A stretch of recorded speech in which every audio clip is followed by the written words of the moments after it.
کر دے. نبی نے فرمایا الصدقات تدفع البلیات، صدقے بلاؤں کو ٹال دیتے ہیں. جزاک اللہ. صدقے بلاؤں کو ٹال دیتے ہیں. بلا چاہے جیسی بھی ہو، صدقہ چاہے دل سے دیا ہوا 1 روپے کیوں نہ ہو، اس بلا کو دفع کرنے کے لیے کافی. ہمارے بھائی عثمان غوری صاحب کے ان بھائی نے بھی والد گرامی نے 100 روپے صدقے کے بھیجے، اللہ قبول فرمائے اور مولا تعالیٰ برکتوں کا نزول عطا فرمائے. تو صدقہ یہ بلاؤں کو ٹال دیتے ہیں. آپ جو صدقہ دے رہے ہیں، میری دعا ہے کہ اللہ کریم اس صدقے کو ویسا ہی کر دے جیسا میرے نبی نے فرمایا. نبی نے فرمایا صدقہ بلائیں ٹال دیتی. یہ دعا ہے کہ اللہ کریم اس مسجد سے باہر جانے سے پہلے آپ سے تمام بلاؤں کو ٹال دے.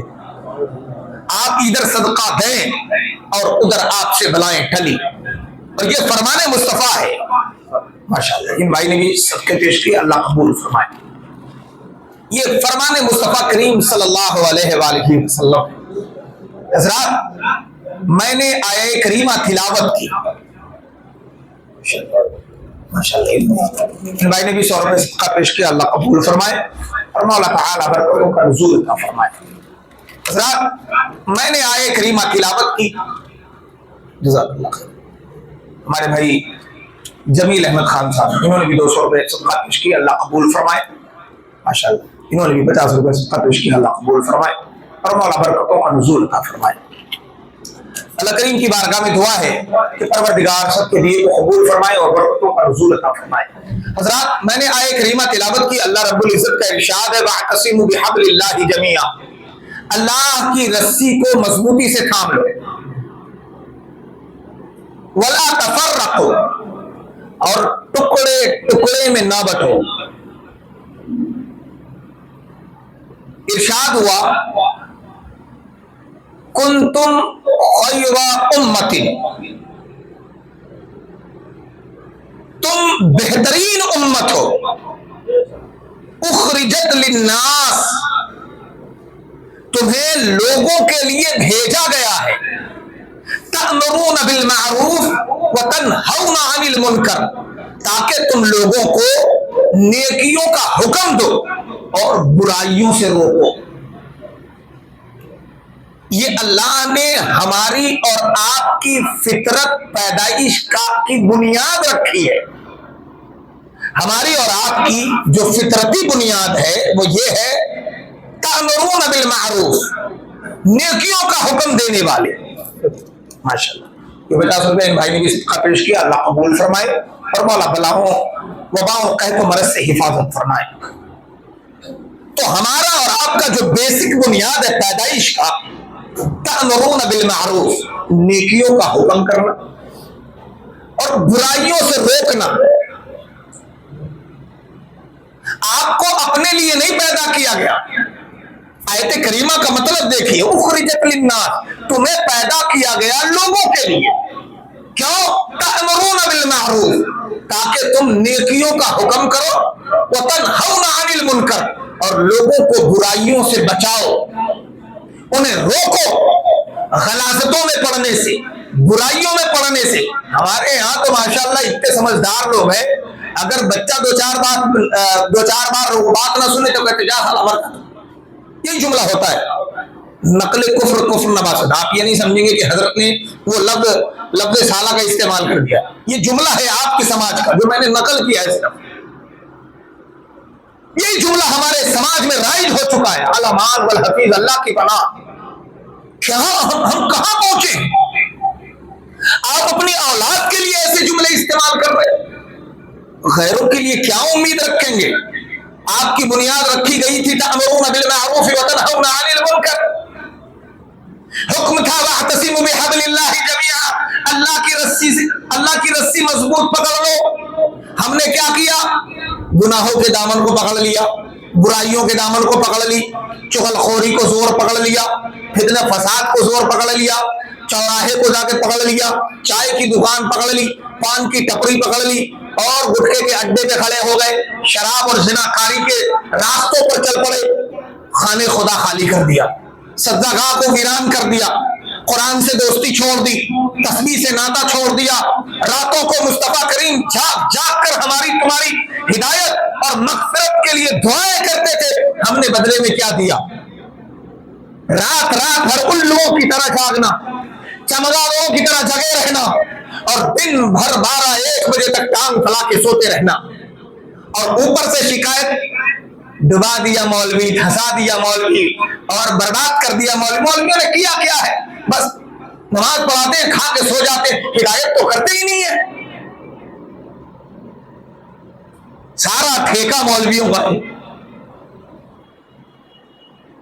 پھر آپ کو کیوں پیدا کیا گیا؟ آپ کا رب تو یہ کہہ رہا ہے، ہمارا تمہارا رب کہہ رہا ہے اخرجت للناس، تمہیں لوگوں کے لیے پیدا کیا گیا تھا، تأمرون بالمعروف، تاکہ تم نیکیوں کا حکم کرو، تنہون عن المنکر، لوگوں کو گناہوں سے روکو۔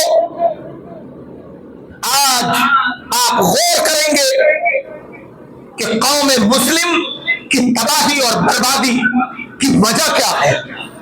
کیوں مارے جا رہے ہیں آپ؟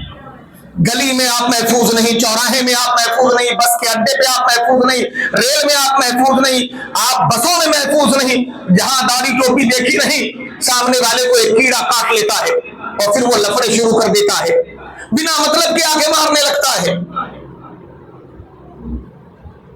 یا تو ان پہ پاگل پن کا دورہ ہے، یا تو انہوں نے اپنے آپ کو جبر سمجھ لیا ہے، یا آپ کی حیثیت کوئی نہیں ان کی نظر میں، جبکہ رب تعالیٰ فرما رہا ہے، اللہ کریم کا فرمانے عالی شان ہے، میرا اور تمہارا رب فرماتا ہے،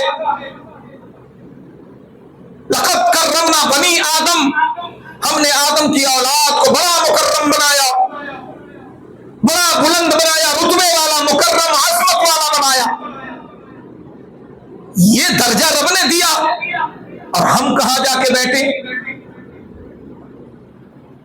اگر آپ غور کریں گے کہ ہماری تباہی کی وجہ کیا ہے، حضرات ٹھنڈے دل سے اگر آپ اس پر سوچنے بیٹھے نا، آنکھوں کی نیند اڑ جائے گی۔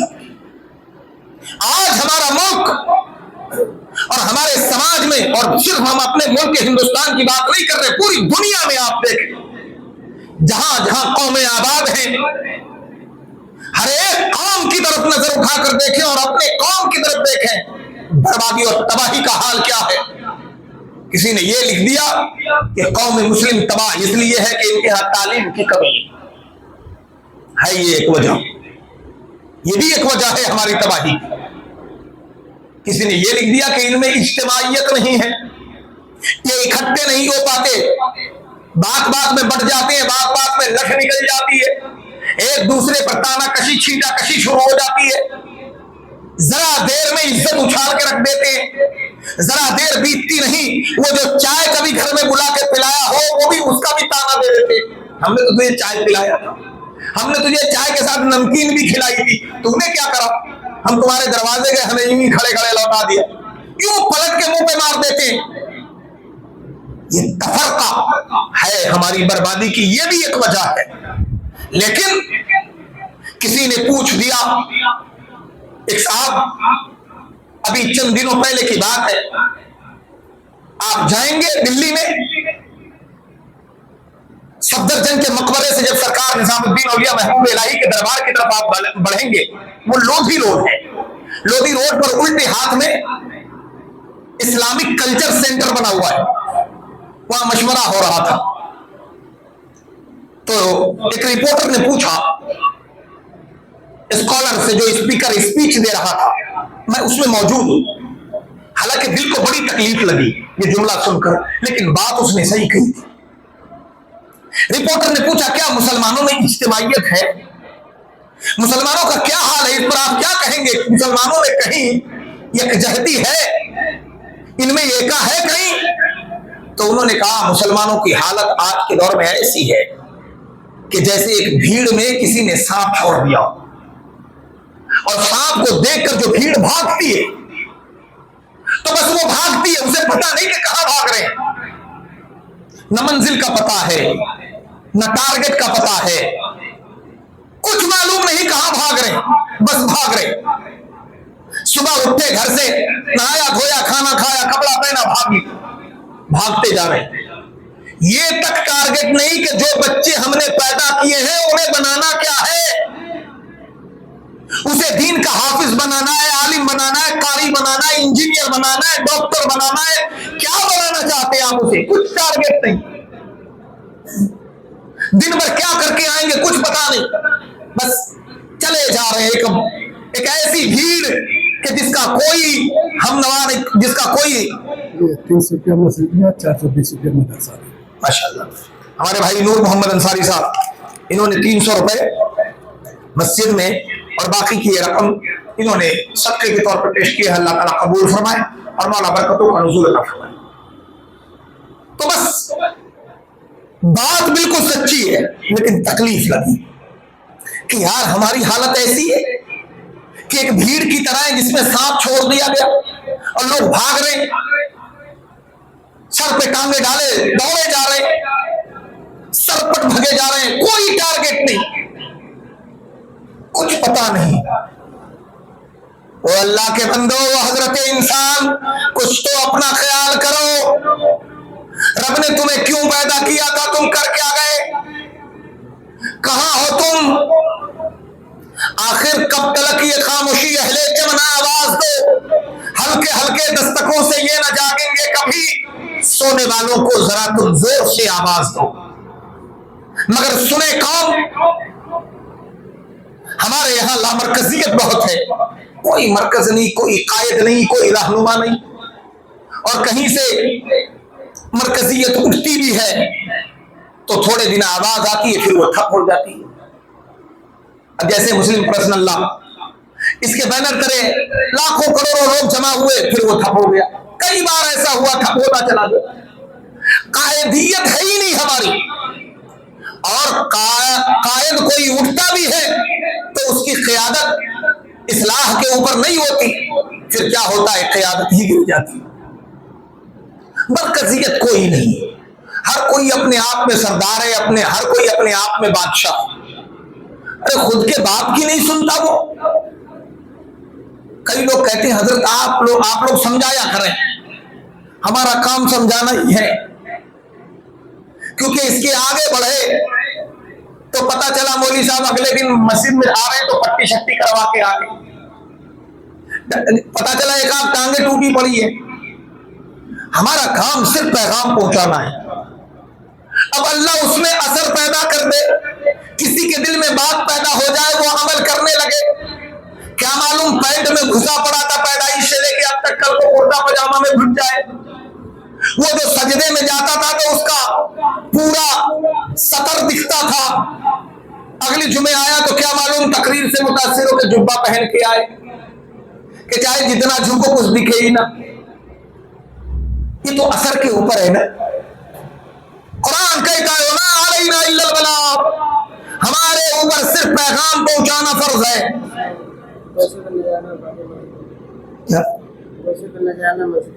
ماشاءاللہ, اللہ قبول فرمائے. انہوں نے 1000 روپے پیش کیا, 200 روپے نذرانہ اور باقی بس کے لیے.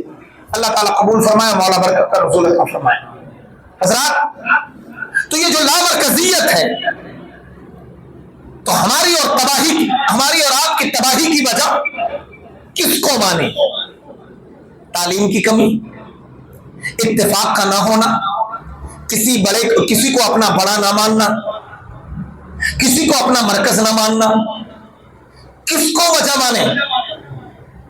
تو سب سے بڑی وجہ یہ ہے کہ ہم نے یہ جانا ہی نہیں کہ ہم پیدا کیوں کیے گئے. یہ جان لیتے کہ ہماری تخلیق کی وجہ کیا ہے, اور جو دستور ہمیں دیا گیا, جس دستور کو ہم اور آپ قرآن مقدس کہتے ہیں, جو پوری دنیا انسانیت کے لیے ہدایت ہے, رہنما ہے, جو رزق کے برکت کا باعث بھی ہے, جو خیر و برکت کا ذریعہ بھی ہے, جس قرآن کو پڑھ کر ہمارے بزرگان دین سائنٹسٹ بھی بنے, ڈاکٹر بھی بنے, انجینئر بھی بنے, معمار بھی بنے. دنیا کے تمام تر علوم انہوں نے قرآن پڑھ کے سیکھا. آج ہم اسکولوں میں کھڑے ہیں ایسے لوگوں کے پاس کہ جن کو یہ تک پتا نہیں ہوتا کہ کتنا پانی استعمال ہوگا کہ ہم پاک ہو جائیں گے. استنجا کیسے پھرا جائے اسے خود پتا نہیں ہوتا. جزاک اللہ خیر. ہمارے بھائی راجو خان صاحب نے یہ 500 روپے بھیجے, اللہ قبول فرمائے. 300 روپے صدقہ اور 200 روپے بطور نذرانہ پیش کیا ہے, اللہ تعالیٰ برکتیں عطا فرمائے. تو یہ لامرکزیت جو ہے ہماری اور آپ کی, تو اس کی تباہی کی وجہ کیا ہے؟ ماشاءاللہ. ہمارے بھائی افسر علی صاحب اس ببلو بھائی کے صاحبزادے ارحان بابو یہ 100 روپیہ بطور نذرانہ مجھے دے گئے, اور باقی یہ 500 روپے مسجد کے لیے پیش کیے. اللہ تعالیٰ قبول فرمائے اور مولا برکتوں کا نزول عطا فرمائے. تو ہماری اور آپ کی جو تباہی کی مین وجہ ہے وہ یہ ہے کہ ہم نے سمجھا ہی نہیں کہ ہمیں پیدا کیوں کیا گیا. جان لیجئے ہماری اور آپ کی تخلیق ہوئی ہے اپنے لیے نہیں کہ اپن سوارتھی بن جاؤ, دوسروں کا خیال رکھو. نبی فرماتے دوسروں کے لیے مانگو گے اللہ پہلے تمہیں عطا کرے گا. یہ مانگنے کا سلیقہ ہے کہ تم دوسروں کے لیے مانگو, اللہ کریم پہلے تمہیں عطا فرمائے گا. ہم ہدایت کے لیے پیدا کیے گئے. جو دستور اور جو قانون ہمیں دیا گیا اس دستور اور قانون کا نام, اس کتاب کا نام قرآن مقدس ہے. ہماری اور تمہاری تباہی کی وجہ رسول کریم صلی اللہ تعالی علیہ وآلہ وسلم کے دربار سے دوری ہے. ہمارے سینوں میں ان کی محبت کا نہ ہونا یہ ہماری تباہی کا ذریعہ ہے. ہمارے دلوں کا, ہمارے من کا, ہماری عقل کا اللہ کی بارگاہ کی طرف نہ کھینچنا یہ ہماری تباہی کا ذریعہ ہے. پہلے ہمیں یہ سمجھنا پڑے گا کہ ہمارے یہ جو دن اور رات ہیں یہ تمام کے تمام اللہ کی عبادت کے لیے ہیں. پھر اسی میں ذمہ داریاں, ہم نے پہلے ذمہ داری لے لی, دنیا داری لے لی, گھر بار لے لیا, کاروبار لے لیا اور اللہ کا دربار چھوڑ دیا. قرآن پاک کی تلاوت چھوڑ دی, تصویریں چھوڑ دی. یہ تباہی کی وجہ ہے. ورنہ مجال ہے کسی کی کہ امت مسلمہ کے اوپر ہاتھ اٹھانا دور کی بات, ان کے دماغ میں مسلمانوں کے لیے برا خیال تک نہیں آنا چاہیے. اور آج ہمارا حال یہ لامرکزیت کے شکار ہیں. کہیں بھی کوئی آتا ہے کچھ بھی کر دیتا ہے, کہیں مسجدیں نشانے پر, کہیں مدرسے نشانے پر, کہیں ہم اور آپ نشانے پر, کبھی ہماری ماں بہن بہو بیٹیوں کی عزتیں نشانے پر, کبھی کوئی بزرگ ٹھیلی لے کے سامان بیچنے چلا گیا اسے وہی مارنا شروع کر دیا, ان کی داڑیاں نوچ لی, ان کے ساتھ بدتمیزیاں کر دی. یاد رکھیے یہ ملک دارالحرب نہیں دارالاسلام ہے. یہاں سب کو مذہبی آزادی ہے, کسی کے باپ کا ملک نہیں ہے. یہ باتیں تو ہم بعد میں کریں گے, پہلے اپنے اندر تو سدھار پیدا کرو, پہلے اپنے رب کے تو ہو جاؤ, پہلے سچے سجدہ گاہ, پہلے پیشانیوں کو سجدہ گاہ تو بنا لو, اپنی پیشانیوں کو سجدے میں تو جھکاؤ, اپنی سجدہ گاہوں کو تو آباد کرو, تعلیم یافتہ تو بن جاؤ. روپیہ کما لیا تو سمجھے کہ ہم تو سب سے بڑے بادشاہ ہیں, اور اس کے آگے کچھ نہیں دکھتا. پیسے ہاتھ میں آ جانے کا مطلب بادشاہی نہیں ہے. پیسے تو ان کے بھی آتے ہیں جن کے کام بڑے غلط ہیں اور ان کے پاس بڑی موٹی رقمیں موجود ہیں. یہ عزت کا ذریعہ نہیں ہے. نبی رحمت صلی اللہ تعالی علیہ وآلہ وسلم نے فرمایا خیرکم من تعلم القرآن وعلمہ, تم میں سب سے اچھا وہ ہے جو قرآن سیکھے اور سکھائے.